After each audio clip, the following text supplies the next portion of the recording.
What's going on, everybody? Tiger here. Happy Monday. Hope everybody had a good Mother's Day. Let's take a look and see what's going on this week. So there was quite a bit of news going on in the world of markets over the last few days, but one of the biggest was clearly the U.S.-China trade talks that happened in Geneva, Switzerland.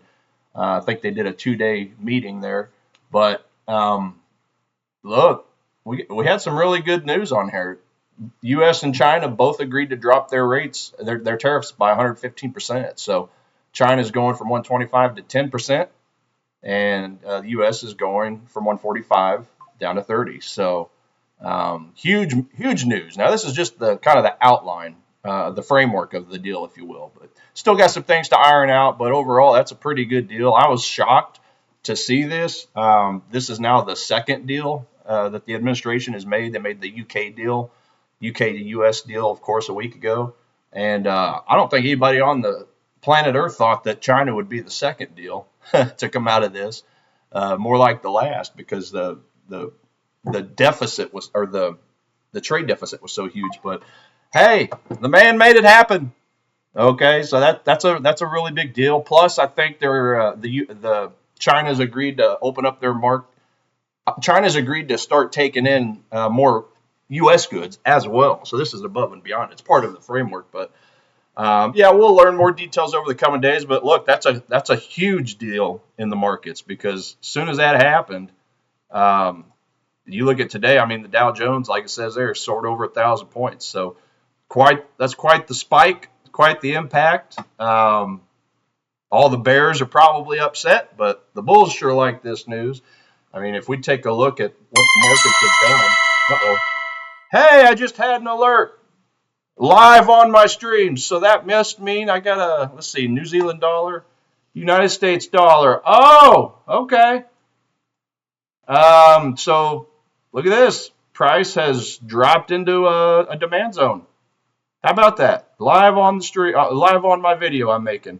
Well, let's take a quick look at it, and I'll get back to the China bit in a minute.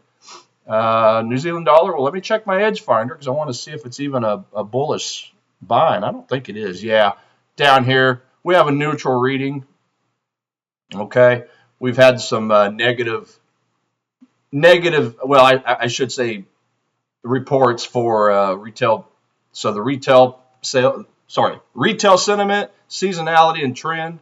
That's definitely going away. Let's do this. Let's pull this up higher. Oh, yeah, edge finder's been acting a little wonky today. So let's see what's going on here. Yeah, it looks like it's going to go slow on me again. Let's just do this. Let's take a look at the COT data real quick. Dollar. So the big banks sold the dollar slightly, minus 0.69%. New Zealand, look at this, negative 3.12%. So the big banks and institutions, they weren't too big of a fan of the New Zealand dollar. So that in itself is reason enough for me to pass on this trade. Remember, I like to follow the coattails of the big banks and institutions, the ones that are making all the money. So just that in itself, that's going to negate me wanting to place a buy order here. Plus that, I believe, was a 30-minute demand zone, if I remember right. Yeah, if I just kind of scroll back in time here, I believe that was a 30. Scroll in. Yeah. So, I mean, look, that was the candle I was looking at. That red candle, that last red candle down before the big spike upwards. That's what I was paying attention to. But, yeah, just because it looks good on a chart doesn't mean you always want to buy. You got to have the economics in your favor. You got to have the sentiment in your favor. And if we try to get the top setups to open up again, oh, there we go. Yeah, we take a look again. New Zealand dollar down here. So it was going against our favor for the retail sentiment, the seasonality, and the trend. And it's given us a neutral rating on the COT. I would call that a negative, just because, again, New Zealand dollar was being sold by 3% to the U.S. only 0.69 or whatever it was. So, not interested in it. I mean, the GDP numbers look good. The manufacturing PMI was also going against this trade idea. And then we had a whole bunch of neutral ratings within our economics, except we did have a good inflation and a good unemployment number favoring the New Zealand dollar. So you add all that up, I mean, it's only given me a score of a 1, which is neutral. Remember, anything under 5 is a neutral. So it's basically a no-go. Yeah, the chart could still win. It could still bounce. I mean, at the end of the day, there are probably still unfilled orders in that demand zone, that 30-minute demand zone, but it's just a little too small of a time frame. And yeah, look, these are the trades I used to make before I paid attention to the fundamental and sentimental analysis, right? But it's kind of liberating. Whenever I started following the reports and everything, because it keeps you out of a lot of trades that would be losses. So yeah, even though technically it looks pretty decent, I'm just going to go ahead and skip that. So now when I put that alert in, that was back when I did have a 5 or above rating for the New Zealand US dollar. Okay, so I just leave my alerts on even if stuff goes down to a neutral, because 1 or 2 good reports could push it right back to a positive, to a bullish sentiment. So we're going to skip that trade. We're just going to leave it alone. Okay, so back to my top set. Oh yeah, and then the China deal. So yeah, if we take a look at if we just take a look at the bullish setups right now, you can see up top we got the Dow Jones, we got the FTSE in UK, Nasdaq here, S&P, the DAX in Germany. These are all bullish. Clearly, and these were bullish before that China U.S. tariff news came out. So this is definitely just going to keep pushing them higher and higher. So we just need to find some pullbacks. I mean, let's just go take a look at those indices real quick. Right here, S&P 500. Okay, daily on the right, 4-hour on the left. And you can see, if I just get rid of my drawings real quick, look at that big gap up we had this morning. It's just been a runaway train to the upside. I mean, it's a 3% increase today since market open. So yeah, S&P is looking great. Nasdaq, similar story. I mean, these all mirror each other to pretty closely, right? Not 100%, but close enough, right? One index is typically going to drag up the other index, for something major like this. So yeah, S&P 500, Nasdaq. We got the Dow 30 right here. Okay, gap up this morning on that big green candle. And then of course the UK, doesn't really affect UK too much, but that we set a deal with them the other day, so they've been going up nicely.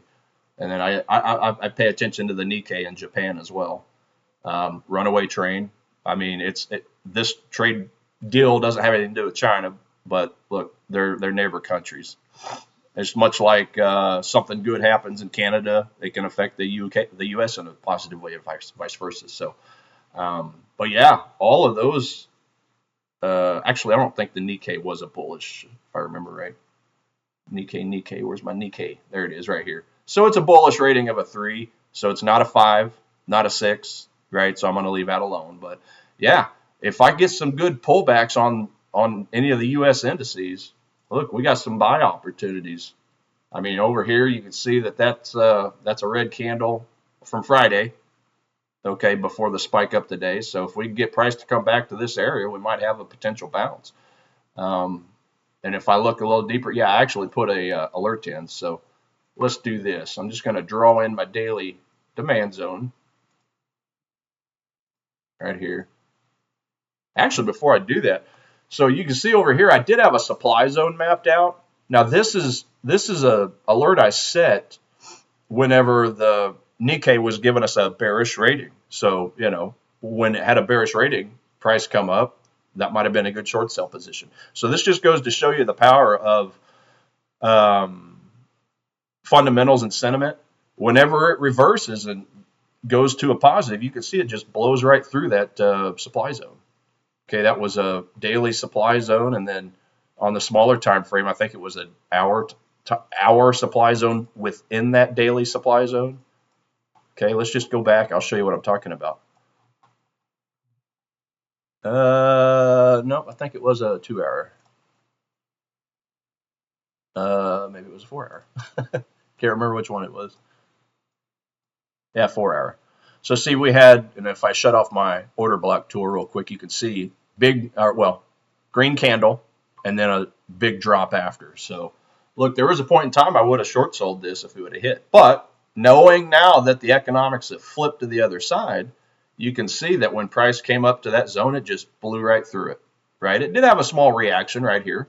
Okay. Maybe you could have gotten a little bit of a profit to the downside, but that's foolish. That's foolish. You got to stay with the economics. You got to stay with the fundamentals, and you got to stay with the sentiment. Okay.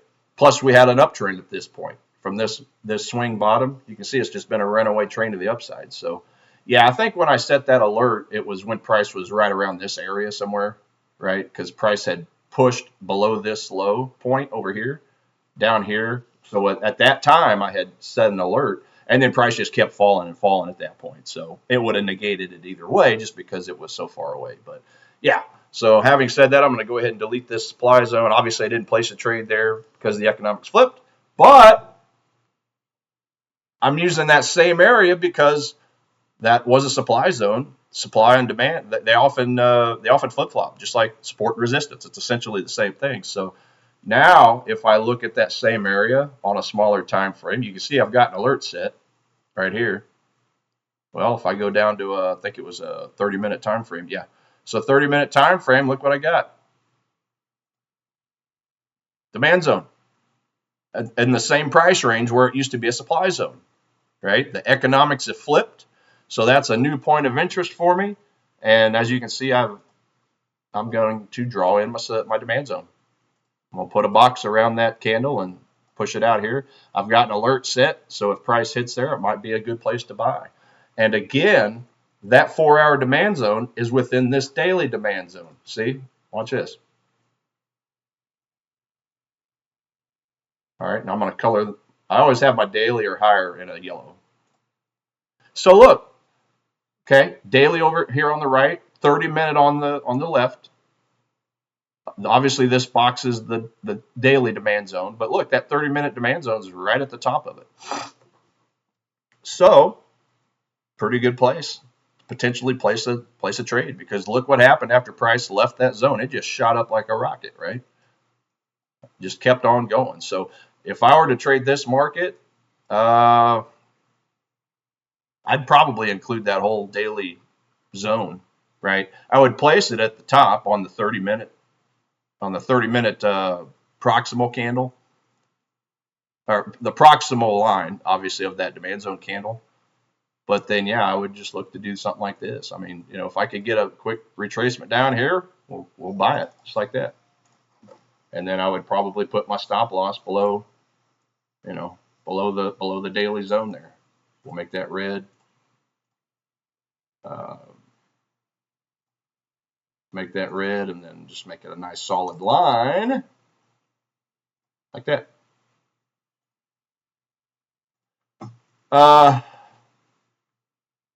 Yeah, that would be a good one. So we're basically placing a trade off a daily demand zone, but we're using the 30-minute demand zone because it was just a nice jump out of there. Okay, I like my lower time frame demand zone within my upper time frame demand zone. It's just a really good trade. It's got all the makings of making it a grade A trade. So yeah, so that's the Japanese yen. I mean, it's very similar for the other ones. Oops. Very similar for the U.S. indices, I should say, right? You can see I got a zone marked out on the S&P. Yeah, that's a potential one for the NASDAQ, but I don't like that structure that well. But I do have an alert set down here, and I think this was on a 30-minute or an hour as well. But yeah, I mean, that would be, if we could see price. Let me get rid of this line because that one's kind of old at this point. Yeah, just get price to come down to here. We'll look to buy to the upside like that. US 30. Yeah, I've already looked at this, and I don't like this demand zone because it's already been touched. It's already been mitigated. Okay, remember in my technical analysis training, I want non-mitigated zones. I don't want them to be touched yet. So that one's already been touched. I'm going to ignore it. Yeah, I mean, my order block tool's drawing out this potential demand zone. I just don't like the structure. I would have preferred this green candle to come up here somewhere and close. But overall, this particular price action is right in a daily supply zone. So I would want to see price actually, now that I see that, from where it's at, I want it to finish going through this supply zone where it's at. Oh, come on. I want to see price come and close somewhere up here before coming back. But I don't really have a good demand zone, so I probably would avoid that right now anyway. I already showed you the Japanese yen, or I'm sorry, the Nikkei in Japan. UK, yeah, I mean, I did mark out this daily. Yeah, so this was a little annoying, actually. This is a daily demand zone, and then I had a 4-hour demand zone within the daily. Price came down, and it touched the daily, but it did not touch the 4 hours. So after it touched the daily, as you can see, it's been going up. So, dang. Sometimes the daily demand zones bounce off just fine. Sometimes they retrace deeper in, and you have to hit another one, a 4-hour or a 2-hour, whatever. But I love the 4-hour demand zone candles as entry points. And that includes the real body, the proximal line, and the distal line. Okay, if I zoom into that. So, yeah, there's my, so just so you know, on a candle, right, we got the red candle here. So the body is everything that's fat. Okay, the red part, that's the body, the real body of the candle. This price at one point went up to this point. Okay, because that's why you got the spike, and that's actually where I set my alert. So that is the proximal line of the demand zone. And then if we go to the opposite end of that candle, where the wick spikes downward, that's the distal line. Okay, so real body, proximal line, distal line. That's how that's just the lingo for it. So I like to see it hit the proximal line of the zone. That would be a pretty good trade opportunity for me. But like I said, it's already come down and touched the daily, so that just takes off a point in my mind. It takes away the grade A-ness, maybe drops it down to a grade B. But I might still get in if it comes down and touches my zone. I just might drop my risk a little bit. You can't win unless you play the game. It's nice. It's best to have everything in the world lined up, but the reality of that happening is just it's not always the case. So the whole goal in trading, like I've said before, is to put as many variables in your favor as possible. So that we'll just keep an eye on that. I mean, it is so high. If you look at my Fibonacci lines, I like to see price on the daily come all the way down to at least the 38 retracement, the 38% retracement, or even the 50. But clearly, right now we're not there. So that's high on the curve, and that's not very.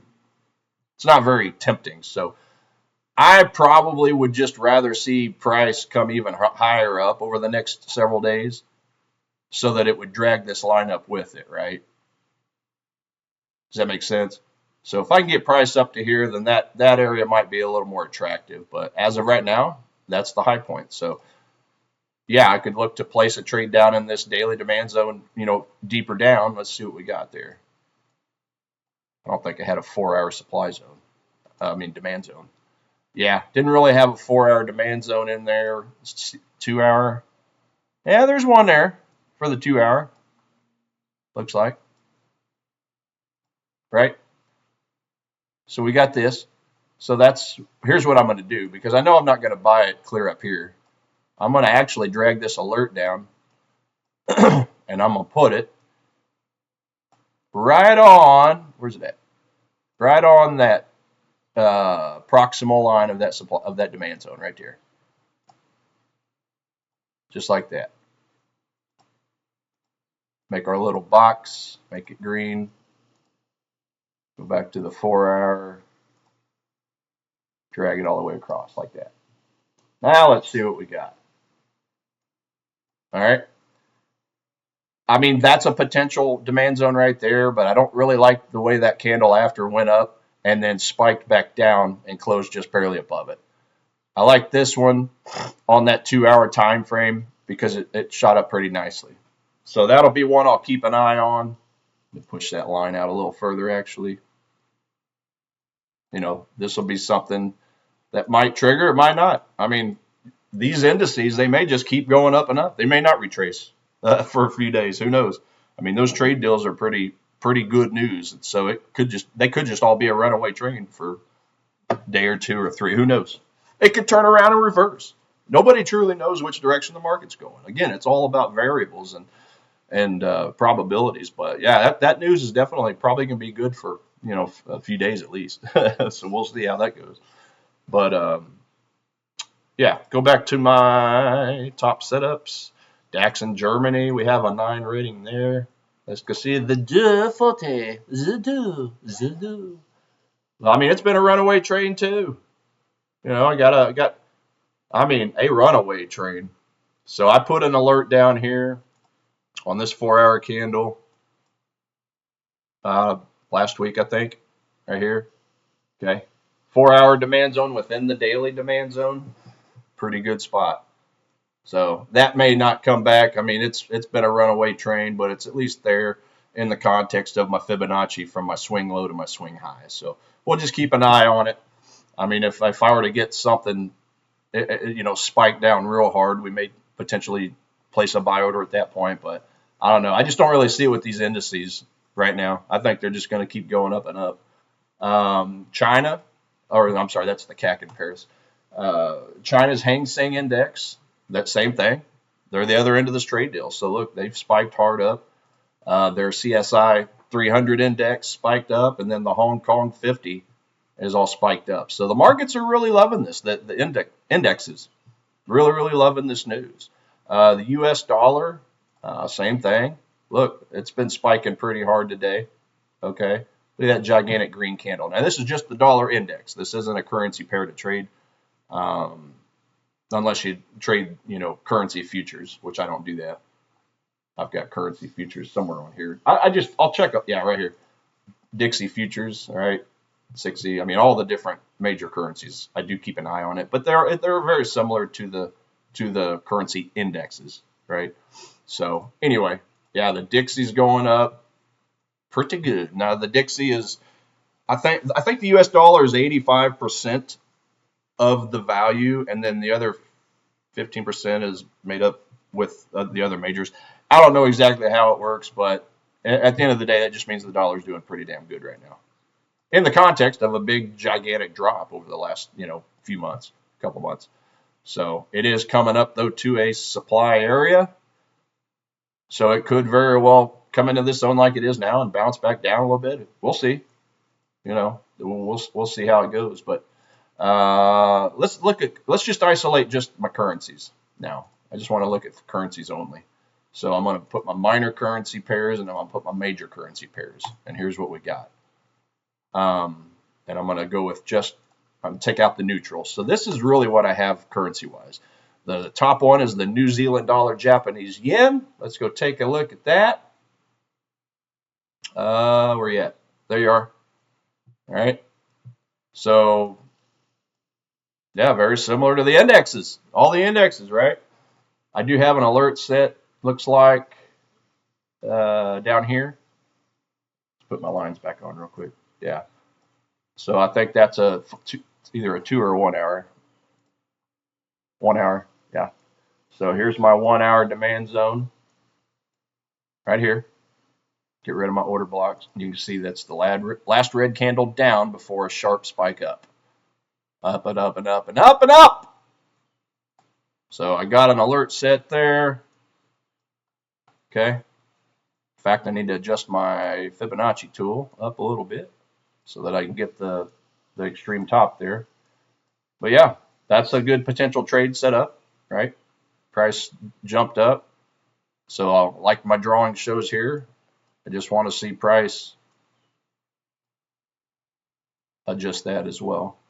Yeah, I just want to see price kind of move up, close up here somewhere, come down, and bounce off that demand zone upwards. All right, potential buy. And it's right on the 38.2 line, the 38% retracement, the Fibonacci retracement. So I got an alert set for that. Now look, the common theme here is the Japanese yen. The first 6 bullish currency pairs are selling the Japanese yen and then buying the other currency. So that's all the majors. Okay. Yeah. So basically selling the Japanese yen, right? I mean, if we look at the COT data, I think it was down here. Yeah. So Japanese yen minus 1.33%. And yeah, along with the Russell and the New Zealand dollar, U.S. oil, Japanese yen, 10-year treasuries.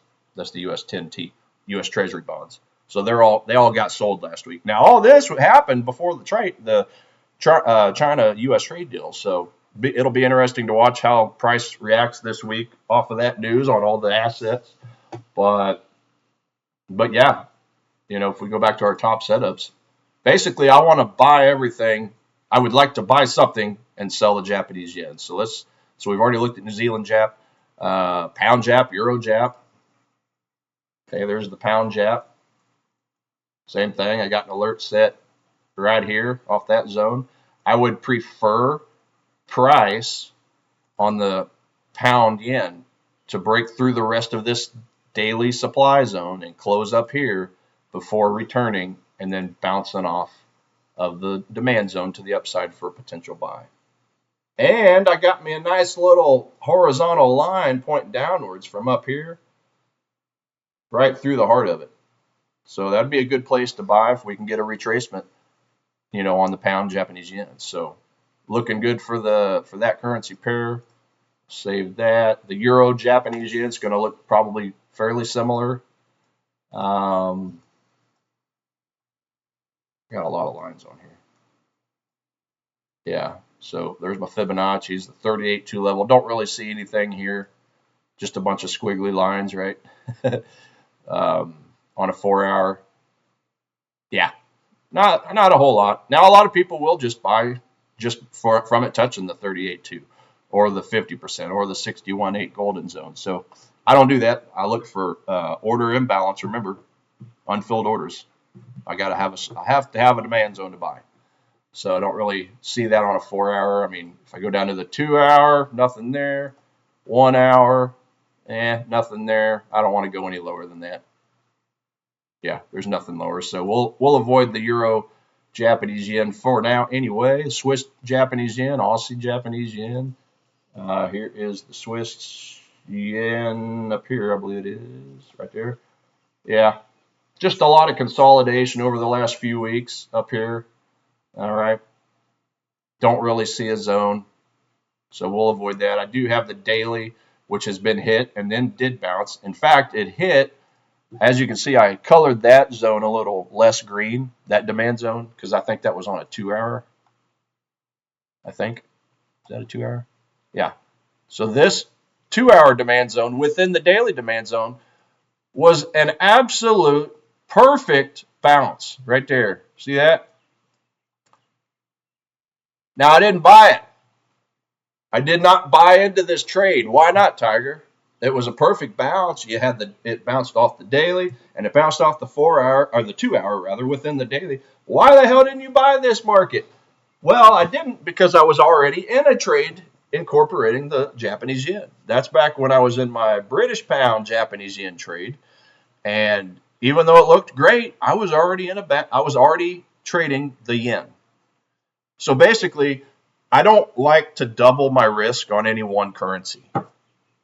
Right? My British pound Japanese yen trade was doing well on its own. I mean, if I go to my order history over here, actually, let's see, balance, close trades. Yeah, right here. See, pound yen. Look at that. I already had a profitable trade going, shorting the yen and essentially buying the pound. So I didn't want to double my risk. Because look, I could have won twice, which clearly would have, but it very easily could have went the opposite way for both trades. So then I'd be doubling my loss, right?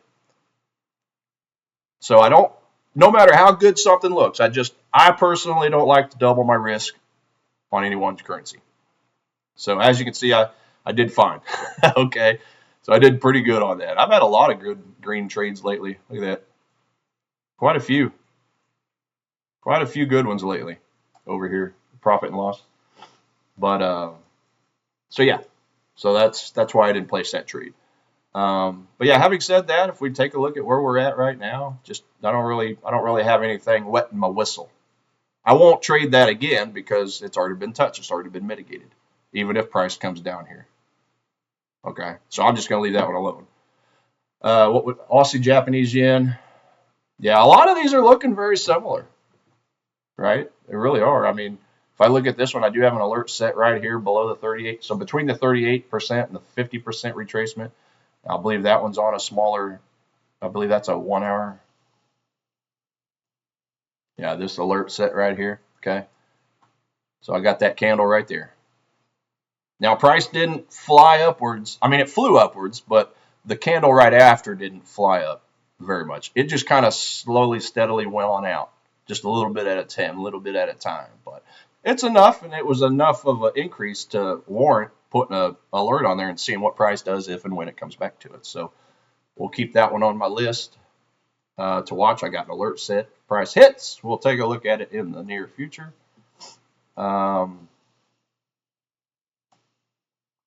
Dollar Japanese yen. That's the last of the yen pairs. So let's take a quick peek at that.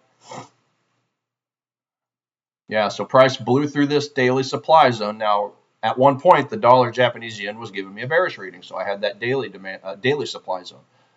The power of economics, the power of the fundamentals and the sentiment. When it flipped to the positive, to bullish, you can see it just cuts right through those former zones, right? So I'll go ahead and delete that since that's an old news. Okay, 4 hour over here. I do have an alert set down here, looks like, on the 61.8 level. That's going to be on a smaller time frame. So if price comes back down to here, this could be a potential buy, right? Come down to this zone, buy down there, and look for price to bounce back to the upside. Pound New Zealand dollar and euro dollar. That's the last of the two. Pound New Zealand dollar. Pound New Zealand dollar. Yeah, not a whole lot on this. I don't like it. I don't really like this. It's been just congested sideways for a while. Not really interested. And then the last one will be the euro dollar. Save the best for last. Look at this one. This one is sexy. Okay. So I got my Fibonacci here from this swing low to this swing high, and price has now retraced through the 38, through the 50, and it's coming down to the 61.8 level. There's also a daily demand zone here, as you can see. Get rid of my drawings. Okay. See that last red candle before the spike up? So, and then over here on the left, when I turn my drawings back on, all right, the yellow is my daily. Look at this. I got a nice tight 4 hour demand zone within that daily. So this is going to be definitely the one I do pull the trigger on. And it's real close to the psychological level, the 1.100 number, okay? So I might even pull the trigger right at 1.10. But as it stands right now, my 4 hour zone starts at 1.098. So yeah, as you can see, price is coming down beautifully and quickly. I like to see price drop quickly to my zones. And then, yeah, I got my alert set. So as soon as price hits that, I'll place a buy, and then I'll put my stop loss down here where you see this line. I want to do it below the daily zone. Gives me the wiggle room. I like wiggle room. I love wiggle room. So hopefully that drops down later today or tomorrow. This might take a couple days. But yeah, look, we got an overall uptrend on the daily, as you can see, and price is just retracing. Look, that's a beautiful spot right there. And we got rating of a 5. So I would prefer that this bullish rating were a 6 or a 7 or an 8. The higher the better, but it is a 5. Maybe we can get some good news come out for the euro. Let's see here. What's our calendar look like? Euro. Don't really have any euro news this week, but we do have quite a bit of news for the U.S. dollar. So today, yeah, that was President Trump speaking earlier. So tomorrow for the dollar, we got the inflation report coming out. Okay, the CPI, Consumer Price Index. And then on Thursday, we got a lot of stuff. We got the core PPI. It's another inflation, retail sales, and unemployment. So going to be a big news Thursday. Now, if price drops down into my zone, if I can continue to get, if any of those become negative reports for the U.S. dollar, then that'll add to my willingness to buy that trade, because that would push that 5 number up to 6, up to 7. Who knows? That's if we get negative U.S. dollar rate, reports. If they're all positive, probably we'll avoid that trade. But as of right now, it's giving me a 5, and it's getting ever so close to my demand zone. So we're going to look to pull that trigger. Quite a deep retracement. We'll be pretty much right at the kill zone, the 71%, between 71 and 88% retracement. That's those red lines that you see here. It's called the kill zone. Okay, there's quite a few different ways of using Fibonacci zones and levels, but yeah, that's yet another one. Okay, so that's probably my number one top setup right now, Euro US dollar. And yeah, I think that's about it. Yeah, COT, look, they bought the Japanese yen, 8.99% increase. That's pretty big, okay, for the Nikkei. So that's definitely given me a good vibe on that potential Nikkei trade. And yeah, I mean, euro was a very, very modest 0.15% increase. The US dollar was a negative 0.69%. So that's why I like the euro dollar right now. I like it. I like it a lot. A lot, a lot, a lot. All right, that's all I got. Let's see how these deals work over the next couple of days. Have a wonderful week, and we'll talk to you soon.